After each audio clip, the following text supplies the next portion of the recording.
Hello friends, నమస్తే.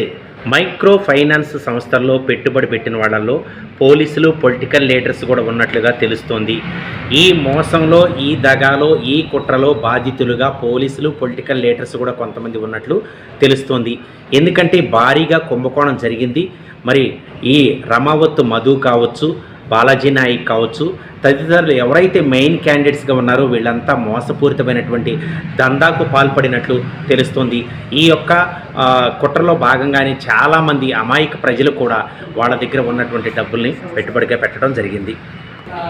మోసం చేసిన వాడికంటే మోసపోయిన వాళ్ళది చాలా తప్పు. ఎందుకంటే మనం ₹1,00,000 ఇస్తే మంత్లీ 25,000 ఇస్తానని, మళ్ళీ తర్వాత 102 గజాలు ఫ్లాట్ కూడా ఇస్తానని చెప్పేసి ఇలా మోసం చేయటం అంటే ఎలా వస్తాయి అనుకుంటున్నారు, ఎలా ఇస్తారనుకుంటున్నారు? ఆశ ఉండాలి కానీ అత్యాశ అనేది ఉండకూడదు.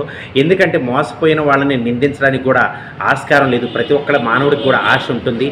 వాళ్ళ దగ్గర డబ్బులు లేకపోయినా కానీ వాళ్ళకు ఉన్నటువంటి అరెకరం కావచ్చు, ఎకరం కావచ్చు, ఆ భూముల్ని అమ్ముకొని మరి ఎక్కువ మొత్తంలో డబ్బు వస్తుందిగా అన్నటువంటి ఆశతో వాటిని అమ్ముకొని కూడా పెట్టుబడి పెట్టినటువంటి వాళ్ళు కోకొల్లలుగా ఉన్నారు. వాళ్ళే మనస్తాపానికి గురై ఈ రోజున ఆత్మహత్యలు చేసుకుంటున్నారు. ఎందుకంటే మధుని ఎప్పుడైతే అరెస్ట్ చేశారో పోలీసులు ఇన్వెస్టిగేషన్ చేస్తున్నారు. ఇదంతా ఫేక్ అని తెలుస్తోంది. మరి ఇదంతా మనం మోసపోయామనేటువంటి తెలిసినటువంటి అమాయక ప్రజలు ఈ రోజున వాళ్ళ కొంతమందికి అయితే గుండెపోటు కూడా వచ్చి మరణించినటువంటి సంఘటనలు మనకు వెలుగులోకి వస్తూనే ఉన్నాయి. ఎంతమంది జీవితాలు చిందరమైపోయాయో ఒక్కసారి ఆలోచన చేయండి. ఎందుకంటే ఆశ ఉండాలి కానీ అత్యాశ ఉండకూడదండి. ఏ ఒక్కరు కూడా ఉచితంగా డబ్బులు ఇవ్వరు. అసలు డబ్బులు అనేవి ఉచితంగా ఎవరికీ రావు. కష్టపడితేనే వస్తాయి డబ్బులు.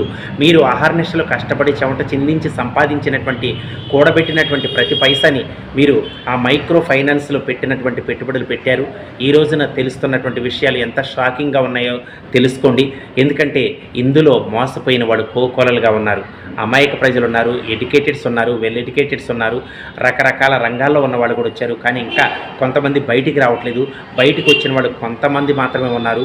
ఎందుకంటే ఈ రోజున కన్నీరు మున్నీరుగా విలపిస్తూ వాళ్ళ కుటుంబానికి కూడా లేకుండా డబ్బులన్నీ మరి మోసపోయామని చెప్పి గుండెల బాదుకొని రోధిస్తున్నటువంటి కుటుంబాలు ఎన్నో ఉన్నాయి.